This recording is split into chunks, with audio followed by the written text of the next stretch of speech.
is Daryl, and this is Programming in a Language. We are working with C# right now, but the principles are the same in all languages. Master these principles, and you can easily jump to any other language quickly. Time to take care of some odds and ends. Let's start out with tab order. When you are writing a program for yourself, this is probably not a big deal. As programmers, we tend to code what we need to code and then work with an application that is not necessarily pretty or all that functional. No, we don't really care. We just want to get a good answer from the machine. That's not how it works when you're writing an application for someone else. You need to spend the extra time making it pretty and making it super functional. Take a receptionist at a local hospital. First thing that person does when they see you is hand you a form, whether you are bleeding or not, and as you fill it out. When done, you limp up to the counter and submit the finished document. Hopefully, you then go on to treatment. But in the meantime, that receptionist is entering the information you provided into the computer. Typically, there is an app on the computer that allows entry of that information in the same order as located on the form. All receptionist needs to do is enter the first name, middle initial, last name, and so on into the computer by simply tabbing to each field. No mouse is involved. As each field is entered and tab is hit, the cursor jumps automatically to the next logical data entry field. This happens due to tab order. Let's examine this. Tab order. When the application is running, one of the form's controls always has the focus. Focus means a control receives the user's keyboard input. When a button has a focus, pressing the enter key can execute the button's click event handler. Don't need the mouse. The order in which the controls receive the focus is called a tab order. When a user presses the tab key, the user selects the control. The program will follow the tab order. So hitting that tab key, it means you don't take your fingers off the keyboard. You don't have to use the mouse. And it's great for people who are working on documents that have a lot of input on them. The tab index property contains the numeric value indicating the control's position in the tab order. That value starts with 0. The index of the first control is 0, and the nth control is nth minus 1. 0, 1, 2, 3, 4, 5, 6, 7, 8, 9, 10. Let's take a look at some more of these. To set a tab order in a control, you click the tab order on the view menu. This activates the tab order selection mode on the form. Simply click the control with the mouse in the order you want. So in other words, if you want a text box appear first, it needs a tab index of 1, 2, 3, or 4. The next one you want it to hit needs to have the next number or sequential number 1, 2, 3, 4, 5. Put them in sequential order like that. The label controls do not accept input from the keyboard. They cannot receive the focus. So even though you have a tab index with a label, it's irrelevant. You just don't have to worry about it all. You only want to worry about the things that you can actually press with a mouse button, basically. You can use the focus method to change the focus using the following syntax: control name dot focus with a pair of parentheses on it. That'll set the focus when you start the program or anything, if you just move to something, to that particular object on your board. The following changes the focus to the name text box when the user clicks the clear button. Private void clear button click, and then you get name text box dot focus. This is going to set the focus to that particular text box that you're actually looking at right there.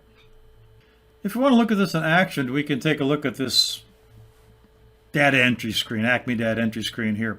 Tab order, focus, access keys, things of that nature. If you look at it, it looks fairly straightforward. There's a lot of keying involved in name, first name, middle initial, last name, address, city, state, zip, so on. And it's a clear, position, cancel, exit buttons down here on the below. How does this thing actually work? If we actually go ahead and hit start on this thing, we'll get the program to actually run. And you'll see that if you notice right away, the focus is set to address line 2. Not very good. So I've got to literally take my mouse and pop it up here. And if I want to type in Daffy D Duck, I type in Daffy, and I want to hit the tab key, and it tabs down to the state. Not good. I want to have to put my mouse back up here and say D, hit tab again. Okay, that's working fine. And then next address line, it goes down to position. So I've got to use my mouse a lot and all this kind of stuff. A better idea would be to change the tab index keys to follow an order that I'd like it to actually use. So as a programmer, you want to do this. Not so much that you need it, but your users that are going to be using this thing might want to use it. They might have a form they're keying off of, and you might want your text boxes to replicate the order of that form that they're actually reading, so their eyes go right back and forth from the form to the keyboard, to the form itself.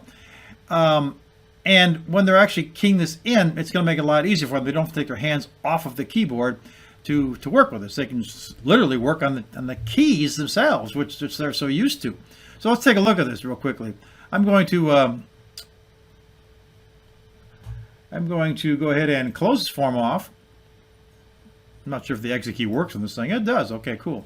Okay, and let's go ahead and go into the properties of this thing. What I'd like to happen is I would like the focus to appear in the first name field when I actually enter this thing. This means I'd like to see the form load event have that focus.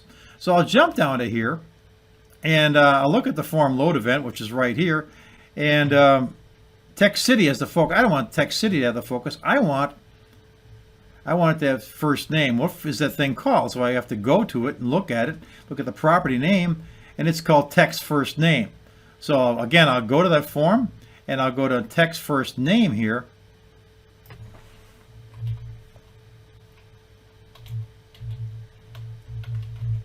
And give that the focus so that when the program starts, it'll start in that position. After that, I need to assign these things so they have an order that I can actually follow. So what is the order on this one? If we look at the tab order key, it's sitting at a tab index of 12. Look at the middle initial, it's got a tab index of 15, 18, 11, 8, 14, 13, 9, 10, 19, 20, 21. Doesn't make a lot of difference. What I really want to do is I want to actually set this thing up as my first one. I've actually set up at 0. And I want this to hit next, so I'm going to set this to a 1. And this will make a grade 2.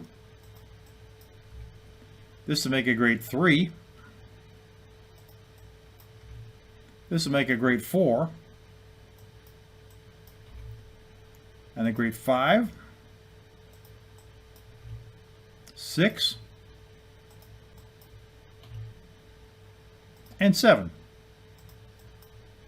And I have to think about this too. If I am typing in, what do I do? Do I want to hit exit or clear or position or cancel next? Probably want to hit, probably in a database situation, I want to hit update or something of that nature. So I could actually assign these things. I probably would say clear here as the next one. So what is this last one? Was a 9? 7. We'll make this an 8. A 9. A 10. And an 11. And if you look at the labels I've got here, they also have tab index. 16, first has a 0 in it. This one happens to have a 1 in it. This one has a 2 in it. But these are irrelevant because we'll never use those in code, so we're not actually using these things. So we should be okay now. So we're going to save this program. We're going to hit start.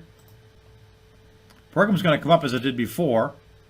This time the focus is going to set itself right into the first name field, as you can see that. Now without taking my hands off the keyboard, I can literally type in Daffy, hit a tab key, D-U-C-K, go to the address line of 1122 Pond Lake Road, and apartment 2, city, let's call it Pond City, put it in California, and make it 99885 as the zip code. Hit tab key, it goes to the clear. I can actually tap through this thing, go all the way back up to the top again if I wanted to. Typically I'd want to do an update. This thing would clear by itself and I'd be able to start on the next thing. But that's all I need to do to work with tab keys. And it'll make your users happy. They won't have to deal with their hands getting on the mouse. It makes it very efficient data entry people. So, tabbing from field to field, what a concept. Our user doesn't need to fiddle with the mouse. This is especially useful when dealing with large amounts of data entry work, such as entering dozens of products into a database or adding students to a class roster. Eliminating that extra step of reaching for that mouse is what we're looking for. Efficiency for the user. As programmers, we need to put ourselves into the shoes of the user so our programs work well for them. And when it comes to minimizing mouse usage, there is such a thing as adding access keys to buttons. This is another useful feature when designing applications for your user. Another thing you might be interested in seeing is assigning keyboard access keys to buttons. Again, this is a case where you don't have to use the mouse. You can basically use Alt-X or something of that nature. Very easy to do. An access key or mnemonic, is a key that is pressed in combination with the Alt key to quickly access a control. You can assign an access key to the button's text property by adding an ampersand before a letter, for example, an exit. The user can use the keystroke Alt X or Alt plus X, capital or small. An access key does not distinguish between the upper and lower cases. Let's take a look how this might happen. Using the same program I used before, we can actually create access keys out. And I've actually done that with the clear key and the exit key. If I go into this property right here, if we look at down below here, you can see that the name text, it's ampersand clear, meaning that the C is going to be the access access letter that I actually want. So Alt C is going to make the clear thing actually happen. We have the exit key also. We have an X under the we have an ampersand just for the exit, lowercase exit, if you can see this thing right down here. So it's there. We can do another one with the cancel key. Since we have a C in here, we'd have to do something different. So we might want to take this L and put it right in front of the L here and pop the ampersand in there. And that will give us an ampersand there. And you can see it pop up. Yeah, it's very tiny under the L right there. Now, these things do not appear until you actually hit the Alt key. So they won't appear on your screen until you hit that Alt key sign. Have we got code behind these things? In the clear button, we have just a message box. This is a clear button. We can actually make it work though. And the exit button we know does that kind of thing. So let's take a look and run this program. Let's go back to our form and give it a run. And as you can see it right now, no access keys are showing down here. However, if I hit the Alt key, and I'm going to do that right now, I'll hit the Alt key, notice it pops up here. And now in conjunction, I don't have to press the mouse. I can hit C, and I'll get that message box to pop up. Hit Alt C, and this is the clear button. So that worked out just fine. Once you've done the access, both my hands are off the keyboard now, they still stay. So once you've initially hit that Alt key, you're going to be fine. Alt X should end the program. So hit Alt X here, and program ends. So the Alt key works pretty nice. Once again, the user does not have to deal with the mouse key. They can simply deal with the controls that are on their keyboard. So the access key is another useful tool to use. It just makes the application easier to use for your user. And that brings up making things a little more appealing to the user, the use of color. Now, color is not something you use just for the heck of it. In some applications, it does make sense to use color. Certain objects can have color. You can even add color to the form itself. And you can set color during the design phase via the object property. Or you can assign colors during runtime by adding code that sets an object color properties. Here's an example. Forms and most controls have a back color property. You can set the colors. Controls that display text also have a forecolor property. These are color-related properties that support a drop-down list of colors that you can actually use. The list has 3 tabs. Custom displays a color palette. Web, which lists colors displayed with consistency in web browsers. And System, which lists colors that are found in current windows. You can set colors. You can set colors in color. The .NET framework provides numerous values that represent color. Messages like .back color, color.black, color.yellow, and so on down the line. Or you can simply go down here and change the property by working with that. Let's take a look at this. Here's the form I've been looking at for quite some time now with the Acme data entry screen. Easily we can apply colors to these things. I'll take the exit button, for example, and we'll just look at the properties on here. If we look at the back color, we can find it here. It's usually in alphabetical order. Back colors right here. If I click on it, I can go to my properties, and this is going to show you where I've got the custom, the web, and the system colors that I actually want to use. If I want to go to the web colors, it gives me this list down here that are going to display nicely in, if this were on a browser. On the system colors, I can go down here and take a look at these things, and these are the colors I can make for the system. And if I use custom colors, I can use any color on the rainbow. And oops, let's try that again. Back color. If I want to use the custom color, you have basically all these particular colors that you can pick from, and then apply that if you like. So let's pick one. For example, we're going to change this exit button to something. Oh, let's make it red. We'll just do that, and then now suddenly we have a red color back there. We can also do something with the form itself. The form has a background color as well. If we click on the form, we look at the back color. It's right here. So again, we can do something with this thing. Now we can use a back color, maybe a custom again. We might want to make it yellow. I don't know why we'd want to make it yellow. It looks kind of bright, but it does serve for as an example, just showing what you've got here. Suddenly you've got this huge screen that's brightly yellow colored, and it's there. You can also do it in code if you would like. So I can use my we need a color, but let's say a position. Have we even got something in here?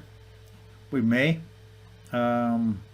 Let's go to the position button and see what the code looks like in there. It's got a message box. Text. It sets a focus and it sets the back color to red. So here what I've got text city.focus, and text first name back color is red. So by setting my focus to here and then changing this, I can actually change the back color in code by saying color.red, color.blue, whatever I want it to. Let's make it color.blue, since we have a red button down below.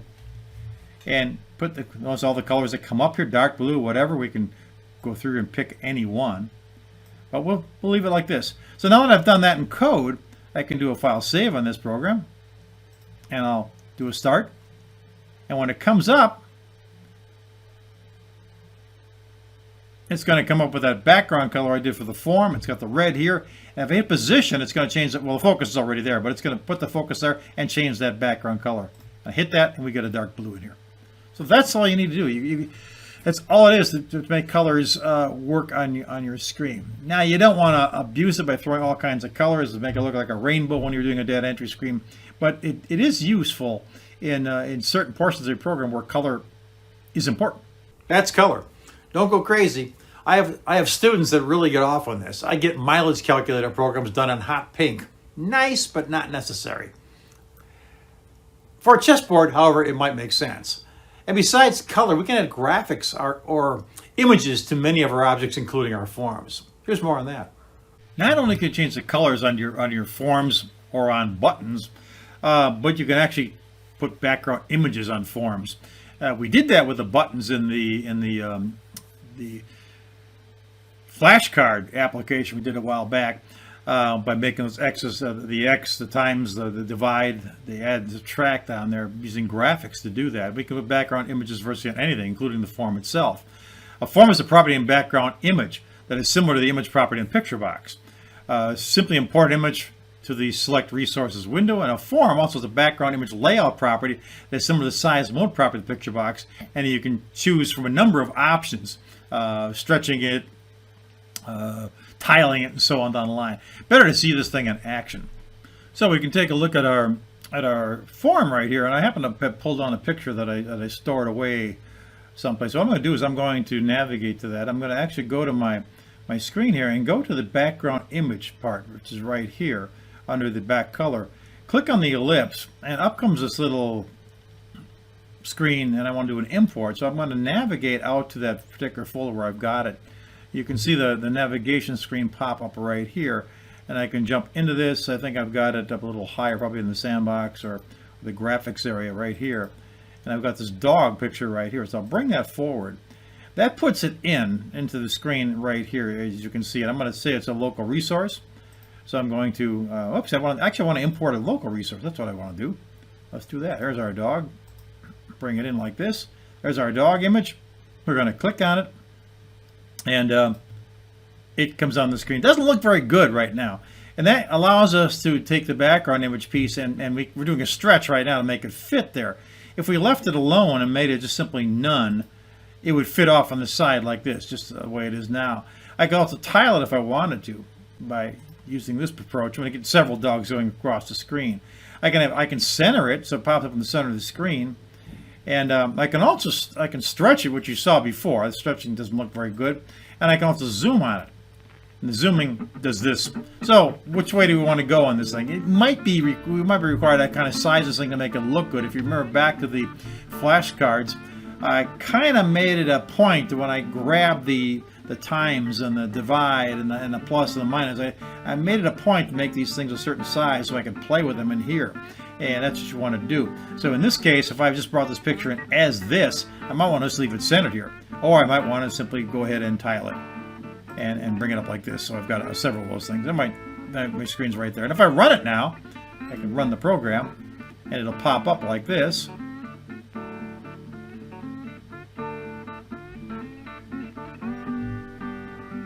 And there's our screen. and we can still do our stuff with it. We can change colors, we can do the clear piece and all that kind of stuff and type in it, whatever we want to do, and it works just fine. And our tab keys work, so does all this stuff work. So that's all it is. That's how you can simply make this work. And once you've done this, once you've actually added the picture you want to your form, it's part of your system. It's already there, so you don't have to worry about it anymore. It'll stay there, and you don't have to worry about where it is, because it is now part of your program. So there is quite a bit we can do to make our programs look quite professional. Color, graphics, tab keys, access keys, all play a part in making your applications user-friendly. What you need to take out of this video is setting tab order, setting access keys, adding color, adding images. You'll see all these things pop up as we continue to explore C# and create new applications. See you next time. Thanks for watching. If you get a chance, please subscribe. We'll see you in the next video. Take care.